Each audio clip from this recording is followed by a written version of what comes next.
So let me just say a few brief logistical words, and then we will all say some brief words introducing ourselves. And just to give you a warning, I thought that as we introduce ourselves, we could try to not just say our names, institutions, and whatever, but something that you might want to say about the workshop, what you're hoping to get out of it, what we might hope to achieve, etc.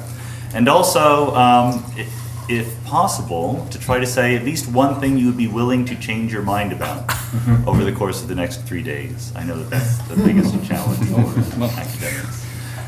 So welcome to the Red Lion Inn. It seems like a great place. Thanks to Steve for suggesting it. I realized it was the best place when I went to the gift shop and I found Wash Away Your Sins hand soap. All right. It says, kills sins on contact. For liars, cheaters, and wrongdoers, reduces guilt by 98.9% or more. Did you say lawyers, cheaters? No, liars. But that's the triumph of naturalism. That we have extra strength. Wash away your sins. I think is about as good as we can get. So logistical things, we have the daily agenda listed up here. We have these topics. We're going to be very flexible about all this, although we've left a lot of time for coffee breaks and dinner and so forth, and lunch. So if we can start at 9 o'clock tomorrow, that would be awesome. Lunch, we have reservations downstairs in the main dining room for this group, so we will go to those tables. Dinner is completely free, but there's a couple of dining options here. If many people probably just want to stay here for dinner, then we can try to get reservations also together in the main dining room. I think that's the only place that would fit all of us at once. Coffee will be delivered. What else do I need to say about food and things like that? Nothing, I don't think. So it should be obvious that we're filming the proceedings, and they'll just be put up on YouTube. It's not going to be broadcast on TV or anything like that. It's the new media. And we're doing it. I'm in charge, and this is Keith, our camera guy. Keith, who has done this before, so he knows what he's doing. And so, on the one hand, it is true that filming things and putting them on the internet makes us more cautious in our pronouncements. On the other hand, if you throw caution to the wind and say something that you later regret, just let us know and it will not appear on YouTube. So don't be too cautious that way.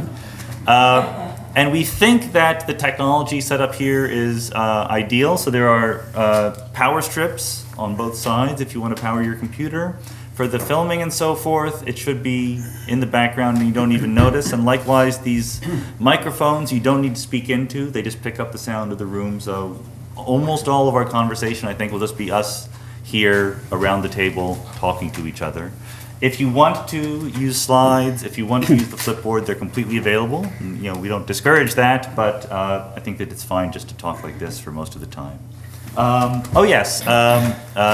of us in the room are very technologically advanced, so we've already settled on our Twitter hashtag for the meeting. It is Move Naturalism, MOVE Naturalism. People ask, is it okay to blog, live tweet, anything like that? Yeah, yes, you can just, there's no secrets, I don't think, of anything we're saying here. I also wanted to introduce Nick Pritzker to everyone, who has very generously helped us support the meeting. And did you want to say anything? In my role as angel and fly on the wall, I just want to recount a short incident.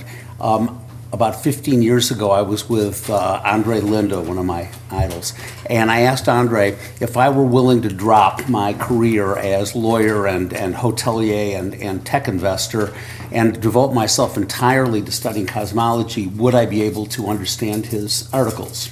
And he said, forget it. He said, you're too old to start.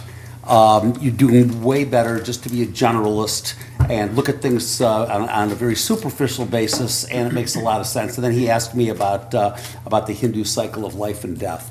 In that regard, I followed his advice, and in my belief that if you bring a lot of very smart people together in different fields and focus on a topic, you may be able to shed a lot of light on that topic. And Sean and Jennifer have helped me in that regard, so I'm very happy to sponsor this.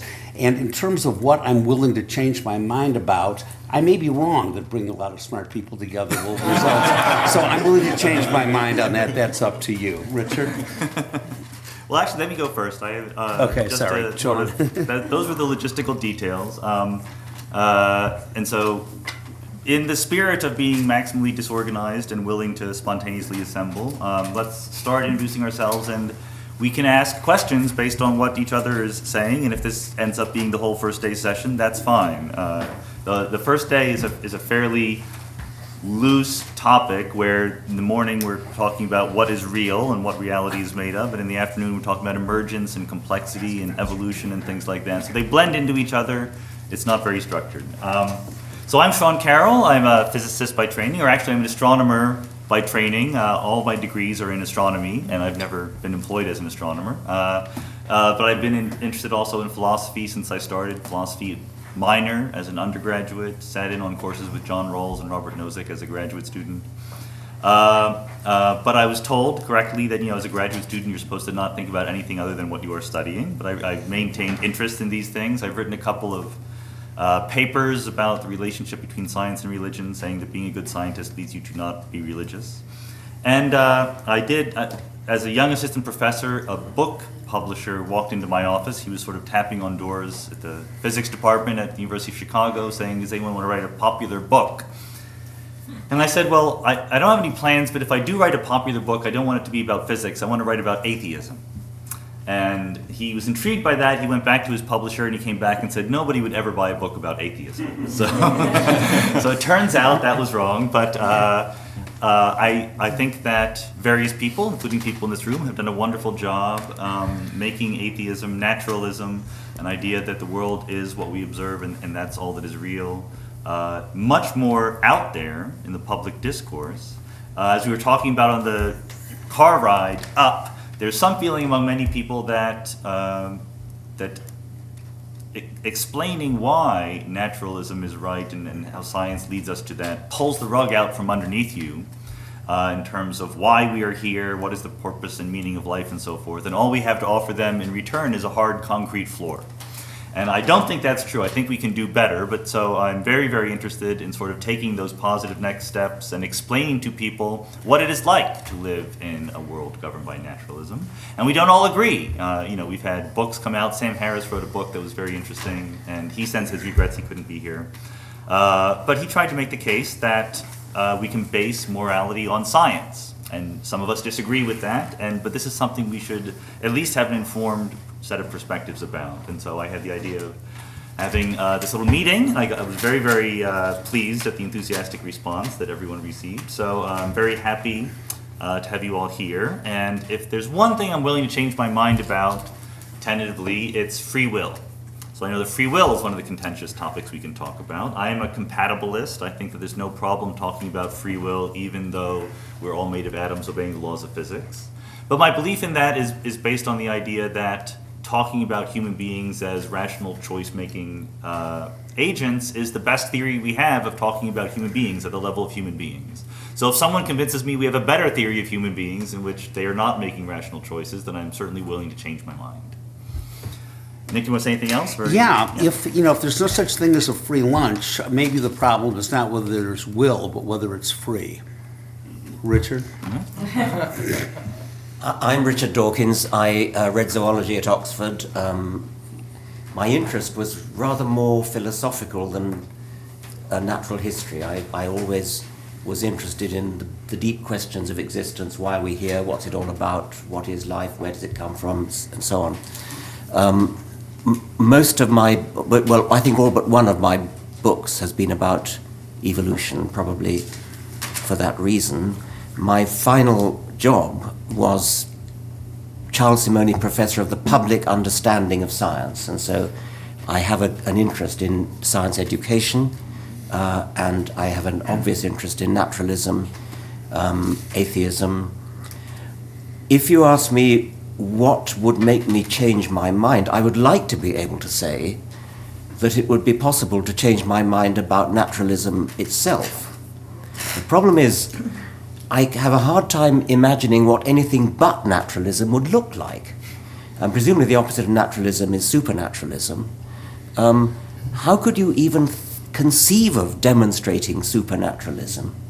And so although I lay that out as being a thing that I would like to be able to say I could change my mind about. I can't on the face of it imagine what that change of mind would look like, because the very word supernaturalism seems to me to be incoherent and actually meaningless.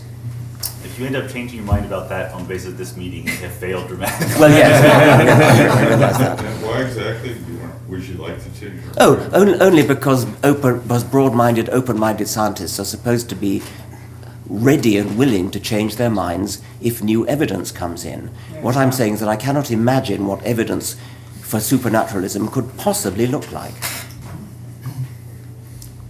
So if the angel with the flaming sword comes down, you're going to say... Well, that's obviously the Was question. it Dan Dennett Right. suggested that if you could sequence the back of a nucleotide sequence and it said the translation was Sure. "I made this God." Yeah. No, I mean, I think Dan Dennett wants I mean to say something like that's the obvious one, and I've even written about that. But the problem with that is it's far more probable to be a hoax. Not a hoax, but Nowadays especially. I mean, Craig Venter's genome in his bacterium actually says this was made by Craig C. Venter, and if not by anyone on Earth, I mean, it seems to me that Crick and Orgel's speculation about directed panspermia and therefore a signature from outer space is far more probable than anything supernatural, because supernatural, I mean, what could it mean? Well, we could call that supernatural. I mean, Yeah, we it's could. provisional evidence for it. Superhuman, we could call it. Yeah. Yes. I don't think there is a distinction between that and No. supernatural. Okay, I'm Don Ross. I did my PhD in philosophy of science, but I've been variously held posts in philosophy and economics for the last 20 years. At the moment, I was in a philosophy department as recently as 2010, but at the moment I'm exclusively in 2 economics departments. He's a dean. I'm also, yes. So, I've been interested in the unification of economics with other sciences, and by that I don't just mean analytic unification. In fact, I don't mean analytic unification at all. I mean understanding both large and small economic systems as the information processing systems that they are, and understanding how such information processing systems fit into the larger domain of information processing systems in the world. I also have recently written a book with the philosopher of physics, James Ladyman, called Everything Must Go, Metaphysics Naturalized. And the argument of that book is that philosophers, for the most part, analytic philosophers particularly, have failed to really promote naturalism and give it its proper innings because of lingering commitments to pre-scientific worldviews. So even many of the philosophers who are most vociferous in insisting, that David Lewis, for example, who are most vociferous in insisting that they take contemporary physics seriously, seem to us not to take contemporary physics seriously at all, right? That what we actually find, and we try to diagnose a specific set of commitments that we find in most analytic philosophy and analytic metaphysics specifically, which is a commitment to the idea that the world is ultimately made of little things, and that dynamics and processes in the world result from those little things crashing into each other, that those little things have distinctness independently of models of the world as a whole. So the book starts with a sustained attack on analytic philosophy, analytic metaphysics. We argue that it's, as practiced in the world's best philosophy departments right now, it's virtually all nonsense. It virtually all presupposes demonstrably false physics.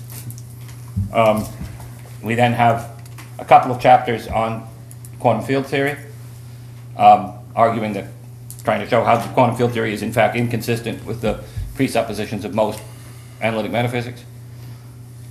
Then a couple of chapters in which we've tackled the problem, well, so if we take real physics seriously instead of the stylized fake physics of analytic metaphysics, what about the special sciences? What are the status of what are the status of the, they look like they're about objects of various kinds. They seem to be generalizing over classes of objects.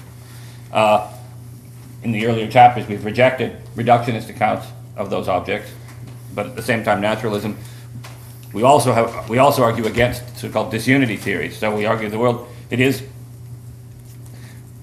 one of the reasonable things to ask of science that it provide us with a general worldview. And a general worldview implies a view of one world. So if one takes real physics seriously, what about special sciences? So we deal with that in an information theoretic, using information theoretic mathematics. Though I'm not as satisfied with those chapters really are way stations because they're basically they're in English. And one of our arguments is we shouldn't expect to be able to say true and interesting things about the general structure of the universe in natural language. But at least we do try to do it in that point of our dialectic. We are still talking to philosophers in one sense. We're trying to show how we've got alternative views consistent with our new foundations of the favorite topics of analytic metaphysicians. So, but we're now in the business of writing a more popular and accessible version of that book, which we hope to have out in a few years, because the current one is pretty formidable. Sorry?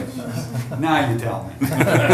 Well, you're already doing the work for us, Massimo. So maybe we can, yeah. So at that, I'll stop in a minute. The other main thing we do, this may or may not turn out to. Well, I'm sure I will at some point say things that come from this base. So I'll just mention that we do it. I run an experimental economics lab at the University of Cape Town, which also it's partnered with Georgia State University. We don't do behavioral economics in the sense most people are familiar with. That is, we're not trying to extract psychological properties of individual people. We do experiments with large groups of people because we're interested in economic information processing dynamics at the population level. We do sometimes put people in fMRI scanners, but even there, we're not interested in estimating their individual properties. We've got some fancy econometrics for scaling up to populations. As for things that I could change my mind about, I hope that I will change my mind. I'm looking forward to changing my mind about philosophy of mathematics because I have a different philosophy of mathematics every month. So I'm sure I'm not going to get through 3 days of talking with all you people and come out with the one I came in with. Alex Rosenberg. I started out as a physics student and made a conceptual mistake, which led me into philosophy. I was cured of the mistake by David Hume, but it was too late to go back into physics, and I ended up working in the philosophy of economics for a long time, but economists were never interested in what anybody had to say about the problems in their own discipline, so I moved to the philosophy of biology long ago. And I'm mainly hoping to be able to keep my mouth shut and listen to at this meeting because the thing that I could change my mind about is fairly radical. My own view is that naturalism is really deeply incompatible with what Wilfrid Sellers called the manifest image, and I'm sure that philosophers around this table will help non-philosophers understand what is meant by the manifest image. And of course there are people around this table who insist that it is compatible with large chunks of the manifest image, and if they could change my mind, Dan, I would be very happy. Well, can you just give us the one Yeah, sentence please. description of what the manifest image is and why it's incompatible? So the manifest image is a intelligent, sophisticated, well-informed version of common sense, of a view about the furniture of reality that reflects what most people believe it is without being supernatural. Is that fair, Dan? I'll have more to say about that. Thank goodness. And I've written a book called The Atheist's Guide to Reality, not my title. My title was Reality, the Rough Guide, but unfortunately my agent told me that the Rough Guide was a term that had already been copyrighted by somebody else. And in this book I have argued in a sustained way that naturalism commits us to reject almost all of the manifest image, and that's why I would like to have my mind changed. I'll do my best. Okay. I'm Owen Flanigan, and I'm a philosopher also from Duke, and I've been trying to change Alex's mad dog mind for a long time, so good luck on that. But Dan and I will try. So I actually been interested, I guess I could start with what Alex said, is I've always been interested in this question about, Sellers has this quote that a lot of us naturalists in philosophy use, where he says that philosophy is the attempt to think about how things hang together in, how things conceived of in the broadest possible sense hang together in the broadest possible sense. And as some other people have said, I mean, it would be nice to have a unified theory about how things work. And it does seem that as a cultural project, one of the problems is somehow meshing, if we can, our scientific understanding of things with what is best preserved from common sense. So I'm interested, I've always been interested in that project. Autobiographically, maybe it's relevant to say, I grew up as a good little Catholic boy, interested in questions like why is there what there is, and what about reward and punishment, and what about freedom, and what about what happens after life. And in the same section of the world where Rebecca was growing up as a nice Jewish girl, probably asking the same questions but in a different context. And so by the time I was in college, I was interested in what I came to see as primarily scientific questions about how did life emerge, how did sentient life emerge, so I did increasingly go to the sciences. By the time I finished college, my teachers, half of them thought that I should go on in philosophy, and half of them thought I should go on in experimental psychology. I realized if I had gone on in experimental psychology, I wanted to do brain science, but there really wasn't in 1970 brain science. It was still something before that. So I did the next best thing, and I've been attached to the naturalistic program since then. I studied with Willard Van Orman Quine and some of his students, and my conception of naturalism has been this idea that the best philosophy is continuous with the best science, perhaps at a more general level. The specific problems I've been interested in are the problem of consciousness. And my attitude about consciousness is that by the mid-1990s, when after people like Dan and myself and a few other people, philosophers had their say about saying consciousness can be made safe for science, that our work as philosophers was pretty much done. And then it's just empirical questions of working out the scientific details. And I'm disturbed by the way philosophers continue to go on and moan and groan about the hard problem and the impossibility and conceivability of thought experiments and what if they're, and it's disturbing to me about my own field. The other area besides consciousness I've been interested in, and this was again work I did in the early 90s, was on ethics, and always been interested in this question of whether or not, so I wrote a book, around the same time I wrote a book on consciousness on what I called varieties of moral personality, ethics and psychological realism. And the idea was that ethics could be naturalized. There was just no problem. There was no reason to think that we had to think of morality either in supernaturalistic terms or in morally realistic terms, or as, my general view is is roughly that morality is just another social institution, and due to the certain bad effects of theological traditions, we've come to think of it as something which requires a separate sort of explanation. I continue to work on that. I think that I'm always very curious about the way that everybody gets the heebie-jeebies about what they allege to be Hume's problem, the problem of normativity, the problem of how you derive is from ought.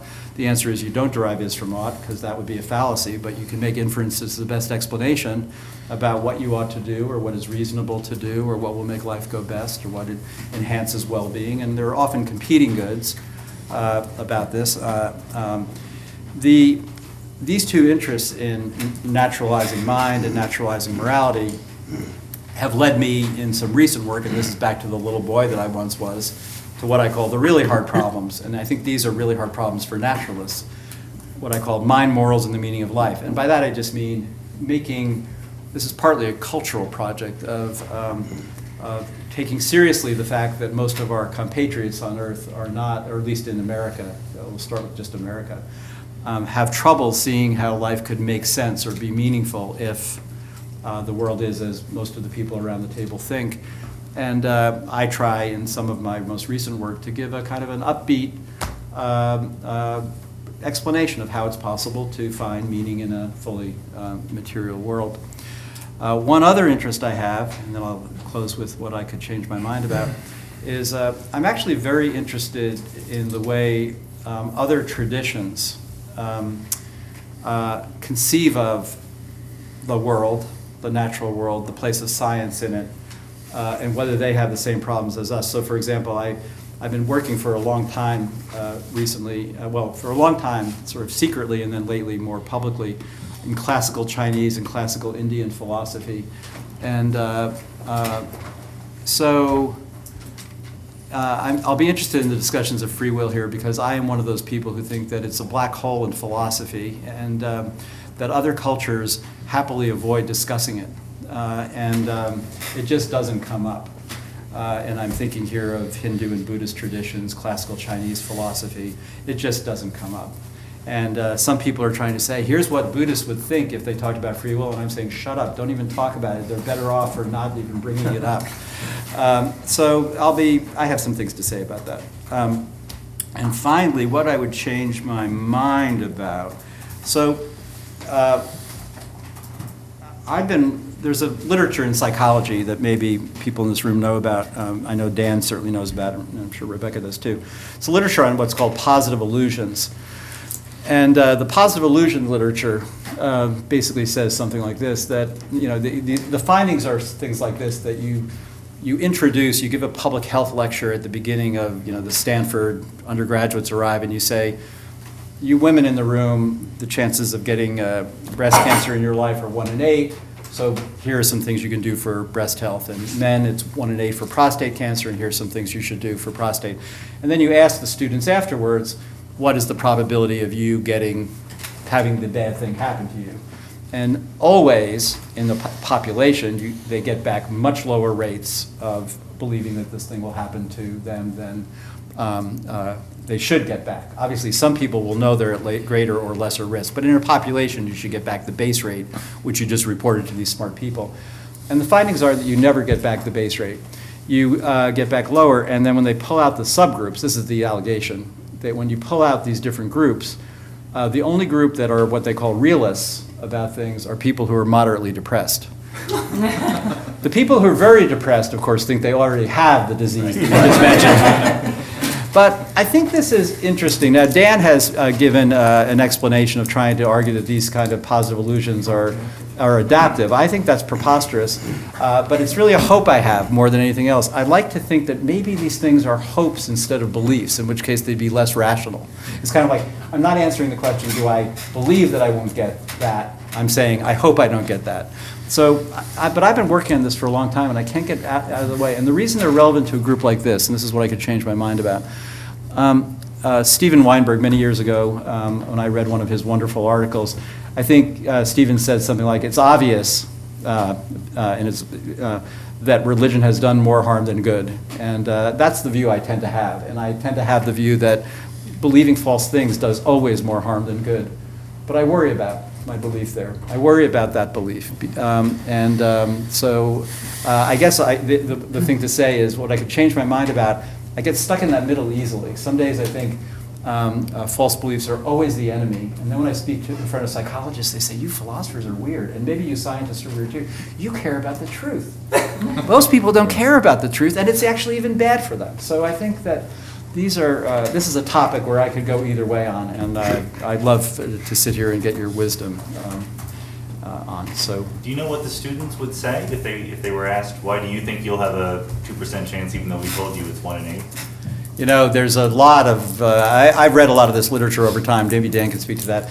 I don't know what they say. But people tell me it really, that my explanation, which tries to give they hope it's a misattribution. They're really hoping it rather than believing it. You think you could get that, right, Sean, by doing further study. I don't remember last time I looked at this research whether anyone's done the further study. I don't know myself. Yeah, so anyway, so thank you. So I'm Simon DeDeo. I was trained as a physicist, although actually, like Sean, I realized that all my degrees are in astronomy as well. And I did cosmology at UChicago, which is where I met Sean. And while I was at Chicago, I became increasingly interested in branching out. I had read, of course, many of the books written by people in this room. And I ended up doing a lot of work in animal and human behavior and ended up at the Santa Fe Institute. And it's much easier to study human behavior because humans leave records of their behavior everywhere. And because I was a cosmologist, I had no problem studying historical events that I couldn't do experiments on, or social systems that are so large you can't do experiments on. So I had none of I never work in a lab. I don't see why you need to work in a lab to learn about the world. And so, yeah, having grown up as a physicist, I was a Platonist, or I probably still am. And one of the things I do when I work on social systems is I try to take the methods and ontologies of physics very seriously. And in physics, of course, you can have objects and believe they have no composite parts, and then later you discover they have composite parts. And this is not distressing at all, that you discover the proton is not an elementary particle. So when you come to study social systems, often, and I should say, when I was an undergraduate, I took a class with Hilary Putnam, who I didn't know this, but he was a functionalist, and I didn't know you had to invent functionalism. It just seemed so obvious that it had to be true that the brain was a computer and that you should understand thoughts, mental states, the sort of objects of moral intuitions as computations. And so it was striking to me that it had to be invented by somebody, and that person was in the room. And given the audience in the room, in this particular room, yes. You should explain what functionalism is. Oh, okay. That's a tough one. I just gave the introductory lecture on this subject in my intro course, so I could do it. Well, I'll say anyone can explain it. Anyone can explain it, but the idea that mental states, what we consider to be the act of thinking, is multiply realizable in different objects as long as the structure of that object has the subparts of that object have the same functional rules as the original, let's say, brain that you're modeling. It's, I think, the intuition behind why we think artificial intelligence is possible.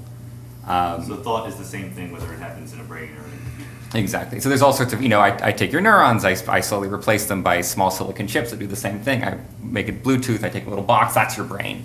Right? All the things that are performing the computation. The biology, the I/O is sort of extraneous.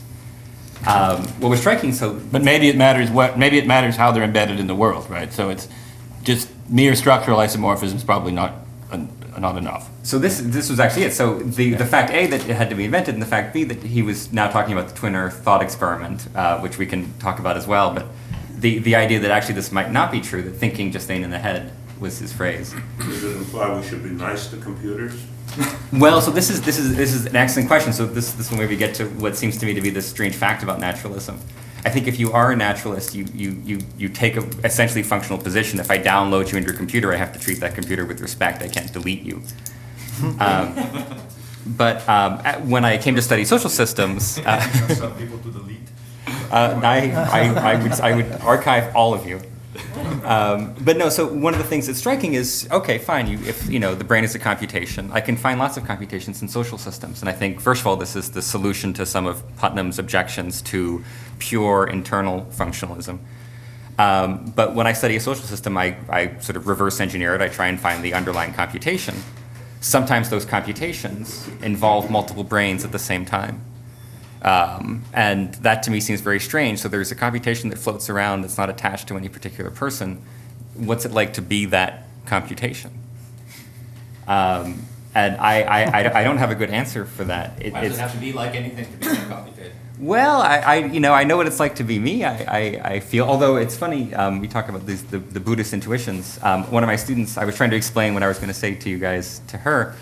And she has studied a lot of Eastern philosophy, and none of this made sense to her. The intuition that there are mental states, that mental states have functional relationships to each other.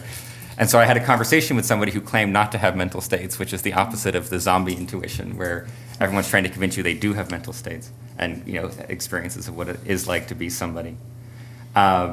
So in any case, that it's sort of a roundabout way to say that I do a lot of mathematics in the social sciences, but I do it from as if I was a physicist. So I use tools like group theory.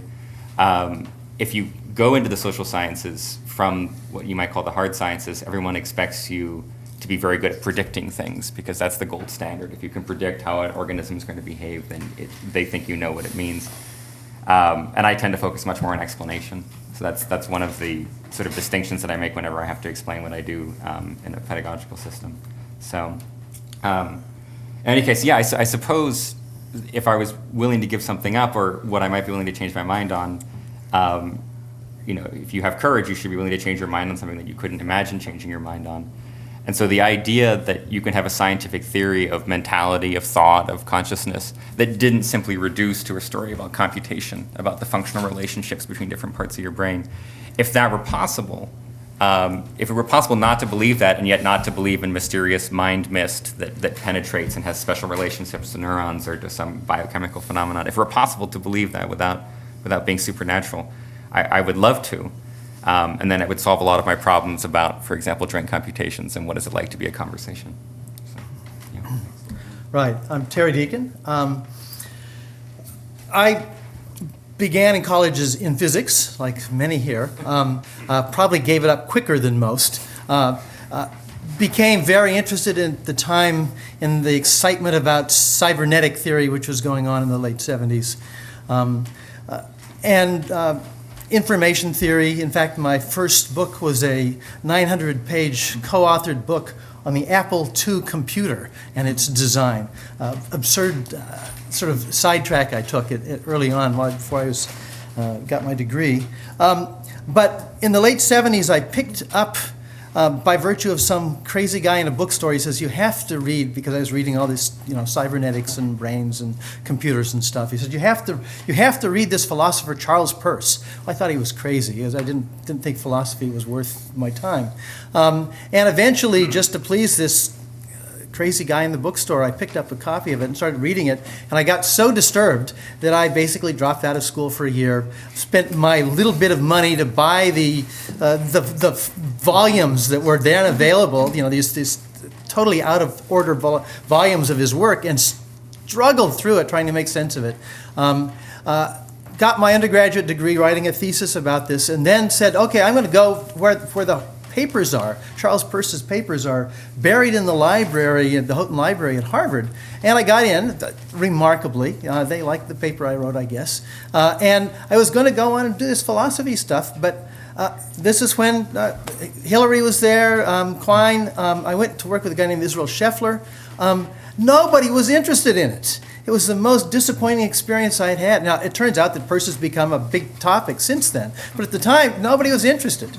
And I was just crushed. And I went to MIT, hung out with people like Chomsky and Fodor, and got even more angry. I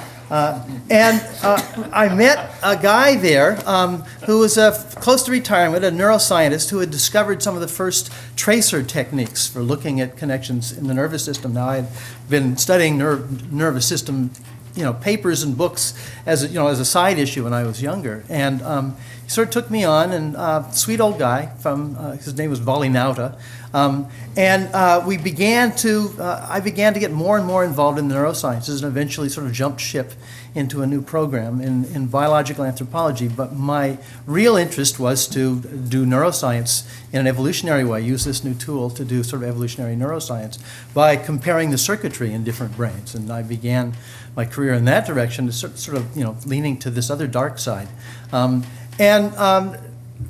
Spent a lot of time doing tracing studies in monkeys and rats and cats and things like that through the 90s, trying to sort of get a sense of how nervous systems had changed. By the late 90s, I left Harvard and got a position at Harvard Medical School and Boston University, and began using a new technique that I thought would tell us more about the evolution, which is cross-species transplantation, where you can take neurons from embryonic brains from one species and stick it in another brain and say, okay, now what's it doing?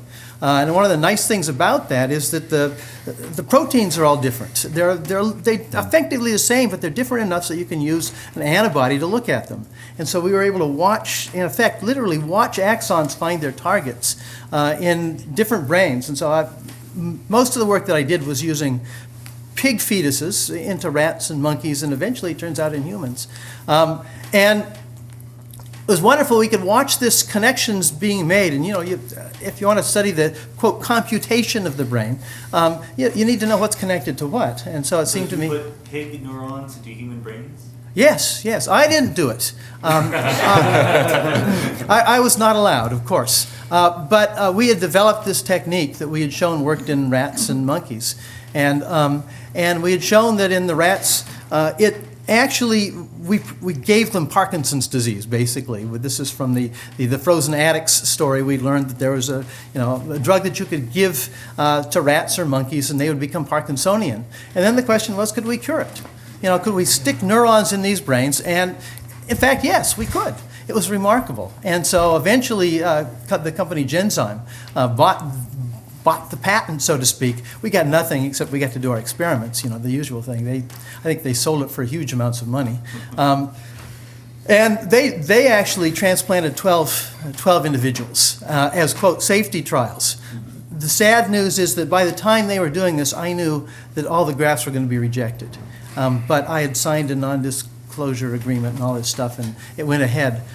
There were actually 2 real successes in that for a very short period of time. Eventually, everybody rejected their grafts or they died. These were mostly fairly old people. We had one man, actually the very first one we transplanted. Interestingly enough, he was Jewish. And he had to go to his rabbi to discuss the question as to whether having pig cells in his brain would somehow violate. And the rabbi, being the sensible man, said, "Well, you didn't eat it, did you?" It's okay. I don't see anything, in the scripture that says you can't do this. And so he went through, and he was actually the most successful case. He was frozen literally for the last couple of years of his life, had been basically spending his time in a bed or a chair. And he actually, during the first 6 to 8 months afterwards, began to get up and get around. He tried to practice golf again. He painted his front porch and put up a gate and stuff like that. Eventually didn't make it, but it was remarkable. One of the things that we found, and the reason that we were able to do this, is that it became clearer and clearer that no matter where we put the appropriate cells, we knew what kind of cells they were from where you take it in the brain. Wherever we put it, the axons found appropriate targets, or what we might call homologous targets. And they would do so if we put them in the wrong place. And what that was telling us is that across species that are as different as pigs and rats and monkeys and humans, that the same, you might call, guidance molecules were available. And so it raised an interesting question, the question that I had been pursuing, having to do with, molecular biologists already told you this? Well, molecular biologists had not gone this far by the 1990s, but we had begun to find a lot of really conserved features. But certainly for all over the cerebral cortex, we didn't know, and we still don't know exactly what guides these axons to particular specific targets. But anyway, we were able to find it. We actually could see that not only they found their targets, but we could actually see that the synapses were functioning and so on by EM. So it was a remarkable finding, but it basically said that what's different about human brains is not that. And part of my work in anthropology and neuroscience was to try to get the question of what's different about human brains compared to other brains, and how is it the brains evolve? That's sort of what drove my work all through the 90s. I left that work about in 2000 and transplanted myself out to the West Coast, to Berkeley. And it was just after this, what I felt was a debacle in which I had signed a non-disclosure agreement, and I knew that all these, quote, safety trials were not going to help the people who thought they're, like everybody else who's like this, they expect they're going to maybe be the lucky one. So I basically sort of backed away from that work and just went back to comparative work. But it also gave me a chance to go back to earlier questions. And these are questions that sort of Peirce and his philosophy brought up for me. and in the study of brain evolution and how brains change. This question about the emergence of new structure, new function, human language, of course, being one of these classic examples of something that just doesn't seem to have any nice, neat correlates early on in other species, using totally different parts of the brain to communicate than other species do. It really caught my attention, but it was what we call an emergence question. Now, what's interesting is that, and this is where it fits in with this group, because of my work in human evolution, human origins, and cognition in a sort of indirect way, I became invited again and again to various quasi-religious groups. I became someone that the Templeton group kept calling to come to these various meetings. And I would, in fact, one of the very first ones I came to, we were all talking about what we did, and I basically said, well, no, I'm not an atheist, I'm an anti-theist. And it got everybody very upset. And we had great conversations. And it turns out that what I learned is that there's a huge interest in, quote, emergentism. And people like Peacock and others that many of you may know about sort of try to promote this idea. It was a sort of God of the gaps for some people, but it was also maybe a way out for those who were looking for a sort of compatibilism. And so I've been again and again invited to these groups, and I've been asked to publish papers in many of their books and that sort of thing. And so it's been a wonderful dialogue. I find that there is an interest in this question that we're about to struggle with. That's in even, not the fundamental theology, but in people, so for example, I just got an award from a Unitarian group called the Institute for Religion in the Age of Science. And they gave me an award for this current book I just produced. And because they're interested in these questions, these are not the sort of hardliners, but the people who are sort of, almost secularists. So it's a very interesting issue. So let me just say that a couple of things about what I'm interested in, what I could change my mind about. First of all, right now I'm very much interested in rethinking the very concept of information. I think we have a remarkably powerful physical and logical theory of information that dates from Claude Shannon, of course.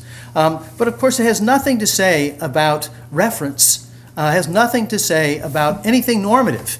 Now, when you provide information to me, there's a normative feature there. And in biology, our understanding of information both has reference and normativity, so that the Shannon model is not good enough. And so I've been struggling to make sense of this idea in evolutionary biology, and I think it's really a crucial question for the origins of life people. What is, how is it that a molecule becomes about something? That's a really interesting question. We assume that that's true in hindsight when we look back, but it's not all of us. Okay, thank you. You philosophers, I'll let you think whatever you want. So that's been really interesting to me, and I've been struggling with a way to think that through and to become formal about it, to really make it clear what I think that relationship is, because I think it has to be something that we can make sense of. So in this respect, there's a couple of things that I first of all think to be the case, but I'm willing to be convinced of. Number one, I don't think brains are like computers. I've spent a lot of time with brains, and they just don't look like computing devices to me. We all do. What's that? We all do spend a lot of time with brains. Oh, yes, okay, thank you. And yet, I'm not saying that it's not a functionalist, physical kind of story. I just don't think our understanding of computation is big enough to accomplish what we want to say about this. And I'm really interested in how to expand that notion. Because I give all the meaning to my computer. My computer's like a car engine, but I've assigned various values to what it's doing and so on. And if I'm a computer too, then who's assigning it? You get the same problem sort of running back and back and back. Now, a number of people say, oh, no, it's just because we're now situated in the world. Well, my computer's situated in the world, and certainly one that runs an arm in a factory is situated in the world. I don't find any reason to think there's somebody home there. I think there is something more that we have to deal with. I'm willing to be convinced that, no, I'm just a computer and all this stuff is just running programs. That's one thing I'm willing to be convinced of, but I need to have good science that tells me how to think that through. The second one, and I'm glad to be in a room with a bunch of physicists, is that I don't think that understanding mind, consciousness, or how brains work requires us to do quantum theory. A whole lot of people, as you probably know, think that somehow consciousness requires us to understand entanglement and things like that. I wouldn't say it's a whole lot of people. No, okay, that's fine. None of them are in this room. I'm glad to hear that, but I'm willing to be convinced that you need to know quantum theory to understand how brains work. But I don't think so myself. We should distinguish though between quantum physics and quantum statistics, right? So Yeah. it's quite possible that that quantum statistics describe fundamental physics, and they probably don't need to take that into account and understand. On the other hand, quantum statistics may be better than classical statistics for understanding the kind of inferences and pattern spotting that we have to do. No, I think you're right. The tools certainly could be relevant, but to understand some of these rather strange features that we don't really have an explanation for, we have great description of. To understand why I have this experience seems to me to be something that I've never felt I needed to do. Now, I'm not a quantum physicist, so maybe I missed something. But that's sort of one of my questions. So I'm Rebecca Goldstein, and as Owen mentioned, I was brought up as a very good Jewish girl, and in fact come from a very Orthodox family, so the kind in which ambition among girls was not even a problem to conceive of. I mean, it was inconceivable. And my path was pretty clear. Sorry, which way was inconceivable? That it was a problem? That a girl could even, my parents even had to deal with an ambitious girl. I mean, it was inconceivable to them. It was just, the most, perhaps I would go to college and become a kindergarten teacher, perhaps, But they allowed me, strangely enough, to go to the public library. We were very, very poor. We didn't own any books, but before the Sabbath, every Friday, we would get our reading material, and they allowed me free range. And I got a book between second and third grade in the summer called Our Friend the Atom, which rocked my little world. It just rocked my world. And I was like, what?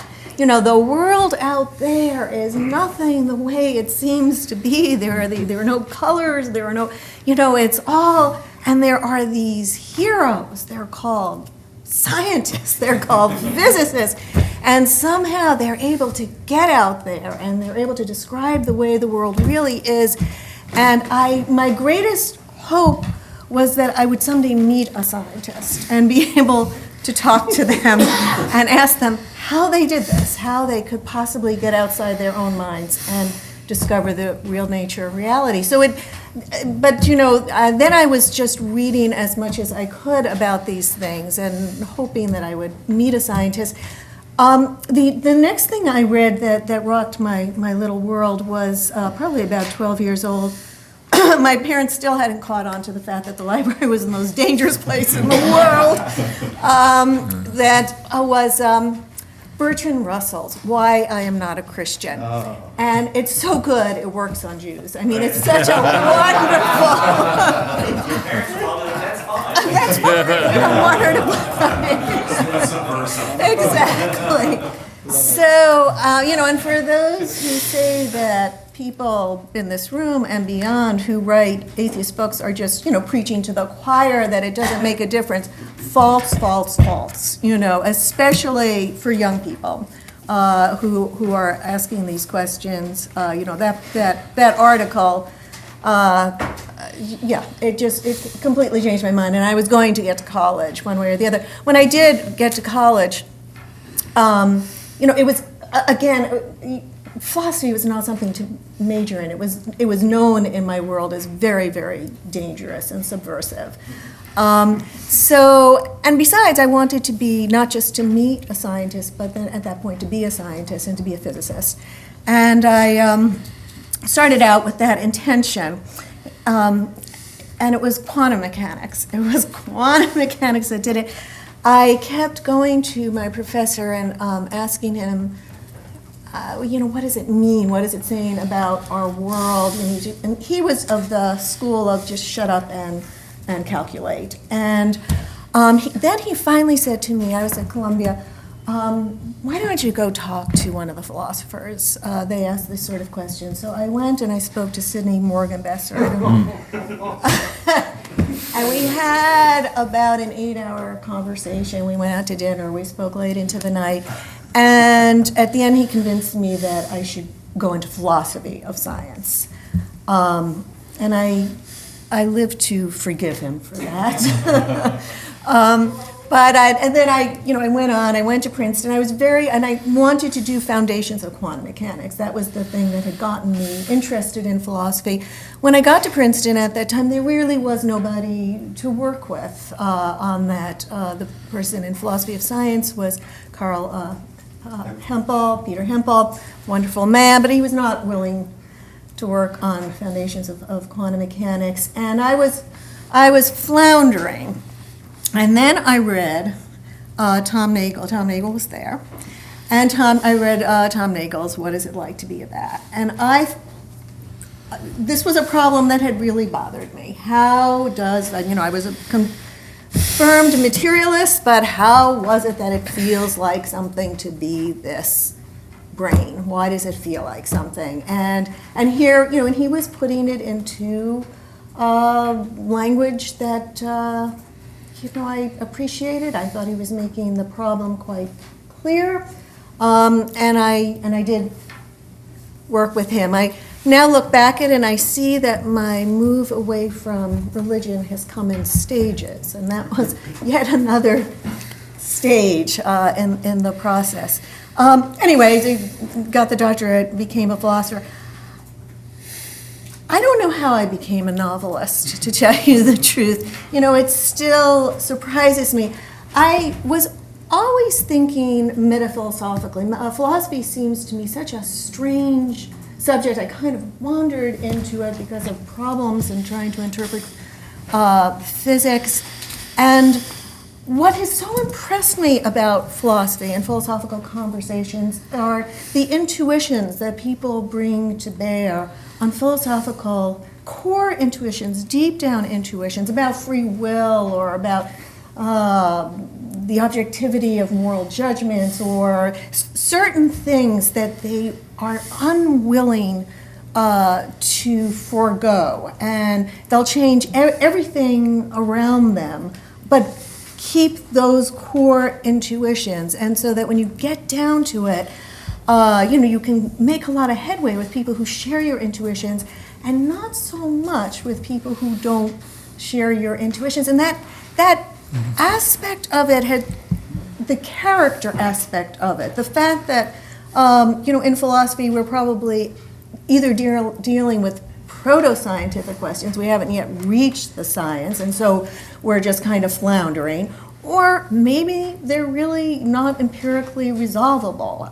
That is something that's open to me. I don't know what these philosophical questions are, but whatever they are, they leave a lot of room for one's entire character to kind of bubble up and provide one with intuitions. So that aspect has interested me so much, and there was no place to deal with that in philosophy. And it drove me to write these philosophical novels as a way of trying to show how character is in play in these philosophical intuitions. That's the best rationalization I can give for why I sometimes write these philosophical novels, and sometimes go back and write other things. I published my first novel, The Mind-Body Problem, when I was very young, and basically ruined my philosophical career with it. It was like, when in the day when I had entered in, it was hard enough to be a young woman in philosophy of science, always the only woman. Now, at least there's another woman, but they're always the only woman in the room, especially, when it was, anything philosophy of science, philosophy of math was also one of my major, and mathematical logic, one of my major interests. And then you publish a novel, a sexy novel, you might as well go around with a sign saying, I am not serious. You're a frivolous creature. So, anyway, that's how I run my career. And what am I interested in having my mind changed about? So many things. Philosophy of math is a major issue for me, and it is the kind of thing that sticks in the gullet. Is that the craw? The craw. Very bad with these. Me too. Yeah. It's the big bad bug. Yes. Mathematics. Yes. The math. I wrote a book on Gödel's incompleteness theorems. Gödel seemed to think that his theorems, maybe implied is too strong a term, but strongly suggested mathematical realism. I'm quite convinced by that. I would like to be unconvinced by that. I'd also like to be unconvinced of my view that philosophical issues can't be resolved, and we're basically coming at it with these, with our whole world being, with our whole inner life, and that they are, deep in our core. I would like to be able to talk to somebody who has very different intuitions than I do, and either convince them of mine or be convinced by theirs, and see that their progress can actually be made in philosophy. I'm not convinced it can be.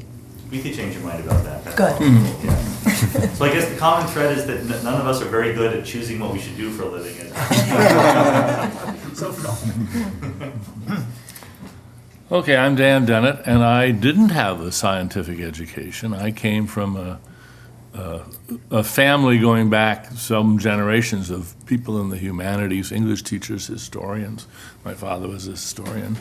I was interested in science in school, but I was not particularly encouraged, and didn't do any science as an undergraduate, really. I did the minimal amount. It was only but I did work with Coyne, who became my hero and mentor. And when I got to graduate school in Oxford, I got interested, I was always interested in the mind and how it worked. And I had this bizarre, eccentric idea that it might help to know something about the brain. And this was regarded by my fellow graduate students as weird beyond belief. I remember in particular a discussion about what happens when your arm goes to sleep, and you wake up to find your hand, this sort of alien hand on your face or something. And I said, well, first of all, let's find out just what's going on in the nervous system. And they looked at me as if I'd said, first thing to do is get clear about the mineral rights in China. They didn't see any reason to explore these issues. And I thought, well, I'm sorry, I just got to do that. And I began to educate myself. This was in Oxford in the Radcliffe Science Library. And spent much more time there than I did in the philosophy subfaculty library. And got my tutor, my supervisor was Gilbert Ryle, who wasn't a scientific bone in his body. But he somehow, thank goodness, he sort of respected what I was doing, and he directed me to some good people to be tutors and advisors. And that began my to say I'm autodidact is in one sense true, but actually it's much better than that, because I learned just enough about neuroscience, didn't call it that in those days, so that when I got to my first job out at Irvine in '65 and began talking with the psychobiologists there, basically neuroscientists, they were amazed that I knew what I did. They never encountered a philosopher that was interested and knew. And so they took it upon themselves to educate me. And I've had a world-class list of tutors in psychology, neuroscience, evolutionary biology, computer science, none of which I've ever studied formally. But I've had really super education from them, but all, of course, of this sort of informal autodidact sort. So that's how I got to do what I do. And I don't spend much time with philosophers these days. I don't, actually, let me say, I think this is a wonderfully chosen group. When I think of all the people in the field of philosophy that aren't here, and I'm so glad they're not. I mean, we don't all agree, as you will soon see, but we're all very much in one corner of the discipline in our interest in and respect for naturalism and science. And like Owen, I am just appalled to see how, in spite of what I think is the progress we've made in the last 25 years, there's this sort of retrograde gang, including some young ones, that are going back to old-fashioned armchair philosophy of mind with relish and eagerness, and it's just sickening, because their work isn't worth anything, and they lure in other people to do it. It's cute, it's clever, and it's not worth a damn. You're not going to name names, right? No. There's some work that's not neither cute nor clever, and it's by Tom Nichols. Well, there's that too. Yes. You can name names of older people. That's okay. Yeah, they can think. Yeah. But just going around the table here, all the issues that have been raised are ones that are deeply important to me, and I have a lot to say about some of them. Before Alex opened his mouth, I'd already written, the first thing I wrote down on the page, what I was going to talk about was manifest image, scientific image. I am, in fact, I believe that Wilfrid Sellers nailed it. He described the job of the philosopher, the one that is a respectable and valuable service, and that is helping people with their intuitions about how the manifest image goes together with the scientific image. We know it doesn't go easily. And ever since Eddington and his two tables, and there's lots of scientists who have tried, and scientists aren't particularly good at it. And philosophers aren't particularly good at it either if they don't know the science. What I think you have to do is appreciate just how, you have to appreciate where the manifest image came from. How come there is a manifest image? First, I'll have more to say about this later. There is the manifest image of the tick. Von Uexküll described that. It's the Umwelt. It's the behavioral environment. There's the manifest image of people is very different from the manifest image of anteaters or birds, for instance.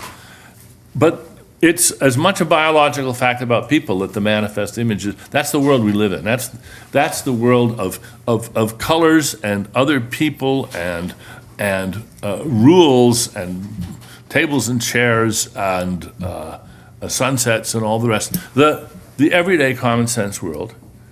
And the scientific image that does not go into registration with that at all well. And it should be somebody's job, many people's job, to help nudge these two images into greater consilience, help put them together. I think that's the best thing for a philosopher to do.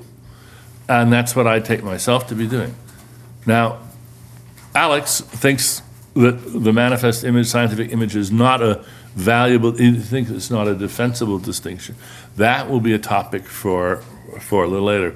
But I will first want to try to show some of the positive things to be said about the manifest image and how it fits. One also needs to be really careful not to be, there's so many philosophers doing your project, wind up basically pronouncing impossibilities a priori on science so that it doesn't get too far away from the manifest image, right?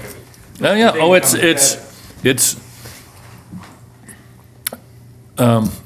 in addition to Sellers' famous remark about how things in the broadest sense of things hang together, in the broadest sense of hang together, there's also a line about what philosophy is that I like, and that is, philosophy is what you're doing when you're not sure you're asking the right questions. And I'm doing philosophy all the time. yeah. But think about it. We know scientists who it makes their teeth itch or something. They don't want it. They want to get their questions cut and dried and hanging on the rack, and then they go answer them. And so there's that side. So yes, we're all in this room. In that sense, we're all philosophers, I think. Owen has the naturalization of ethics as a big area, and first of all, I thought his book on the really hard problem was a wonderful book. I wrote a very positive review of that. I think we can make progress on this, and I think that, and I've been thinking this for years, down at the bottom of the barrel, the issue that is most pivotal is free will. I've found neuroscientists who, and Terry almost said it, sort of, if my brain's a computer, I don't see how I can have free will. So I guess the brain isn't a computer. He didn't say that, but no, but he raised the issue in a way that I hope we will explore further. The issue about truth has come up, and it's interesting that there are some philosophers and scientists who have arrived at the position that believing in free will is so important that we should foster this as a holy myth, even though it ain't true. If I found myself in that camp, I'd be in deep trouble. But in fact, I find myself in the camp saying, but actually, once you understand what free will is and what it has to be in order to make life have meaning, there's no conflict at all. It's not a holy myth. It's the literal, non-metaphorical truth that compatibilism is true. But it's a little bit more convoluted story than has often been made out. Functionalism and homuncular functionalism. Years ago, I said, inspired really by work in AI at the time that I was working on, here's the way to do the mind. You start with a whole big mind. You break it down into a few sub-minds that are think of them as homunculi. They're sort of agencies. They have their own agendas to a certain extent. They have their own specializations. They interact. It's a sort of social interaction of these sub-minds. And they, in turn, are made of sub-sub-minds, which are made of sub-sub-sub-minds. So you get this cascade of agencies down. Finally, you get to little machines, little agents that can be replaced by a machine. And at the time, I was thinking, that's the neuron. I was inspired by the McCulloch-Pitts logical neuron. Now, of course, we know that McCulloch-Pitts logical neurons are laughably too simple. Now, I'm still a homuncular functionalist, but I think we have to take seriously that neurons are selfish neurons, to quote Sebastian Sung, and Terry was talking about the way they send out their dendritic explorations. My view now, which I'm willing to be changed about, or I'd like to perhaps change Terry's mind about, is that the brain is a largely anarchic assemblage of selfish neurons which can form coalitions and cabals and interact, that you have to take their agendas seriously. And then you get a model of computation which is profoundly unlike the model that handles the lab. It's still computation because, as Alex says, it's an information, or as Don was saying, it's an informational processing system, but it's also a sort of an economic system in a certain way. So that we save the idea of the brain as a computer, we save functionalism by abandoning a rigid hierarchical, Eric Baum, computer scientist, has a great word for the mistaken architectures. He calls them Politburo architectures, which I think exactly captures what's wrong with the standard image of computation in the brain. So what I would be interested to see if anybody can change my mind about is the manifest image. I think that it's not just pro tem that we've got the manifest image and that we all start there and then we move off into a scientific image which simply abandons the manifest image. I think once we understand how the manifest image arises, the roles it plays in life, including the life of the scientist, we see that we want to clarify the relationships between the manifest image and the scientific image. And although the scientific image has priority in one sense, it doesn't usurp the ground of the manifest image. At the end of the day, Rebecca said, there's no colors. In one sense, there's no colors. Atoms aren't colored. It's just electromagnetic radiation, visible spectrum, so forth. But there's another sense in which, of course, there's colors. I mean, if you say, hey, there's no color television set in my hotel room, and they say, well, of course not, because there's no color. You would think, wait a minute. There's a sense in which it's obvious that there's color. That's in the manifest image, and we've got to make sense of that. I think we have to make sense of coffee break times, and then we'll finish. Else here. Does that sound good? Let me just add one story of Dan and philosophers' attitudes to Dan, because it connects to remarks about truth somebody made. When I was a grad student at the University of Western Ontario in philosophy, I read Brainstorms, and I went to one of the distinguished philosophers in the department, who I will not name, and said, "This is great stuff." I mean, I said, "This is philosophy of mind. I can really get my. What do you think of this?" And he said, "You shouldn't really take Dennett seriously as a philosopher because there's almost no proper analytic arguments in there." And I said, "But what if it might be true, right?" And he said, "Oh, well, who cares? Who knows?" Right?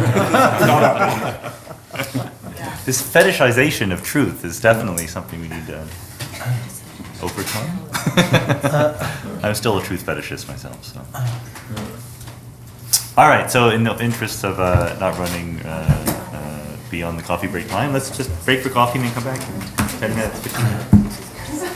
Yeah.